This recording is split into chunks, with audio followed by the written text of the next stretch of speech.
कारण नाही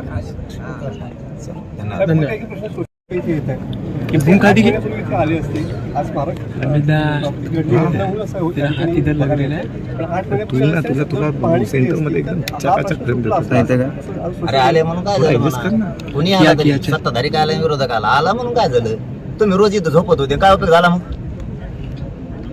असं जमन का? असं नसतो. दुःखित घटना झाली, माणूस इथे येणार आहे, सत्ताधारी पण येणार आहे, विरोधक पण येणार आहे, गोरगरीब पण येणार आहे, शेतकरी येणार आहे, इथले सगळे येणार आहेत. मग आला मग अशी भाषा वापरत असतात का कुणाला? आणि मग तर आम्हाला प्रश्न विचारले होते, वेगळे वेगळे उद्घाटन करून गेले मोदी, त्यांचा काय दोष? जिथं मी राजकारण करायचं म्हणून करत नाही, जिथं सापडला की सोडित नाही. इथं आमच्या भावना दुखवल्यात, आमच्या पुतळ्याचं बघा, तुमचं राजकारण बंद करा. आमच्या स्मारकाचा शोध लागला पाहिजे, काय झालंय, कसं घडलंय, त्याच्यामध्ये खरंच काही मिक्स केलेलं होतं का, ते कॉन्ट्रॅक्टर कुठे आहे, त्याने दर्जेदार काम केलं का,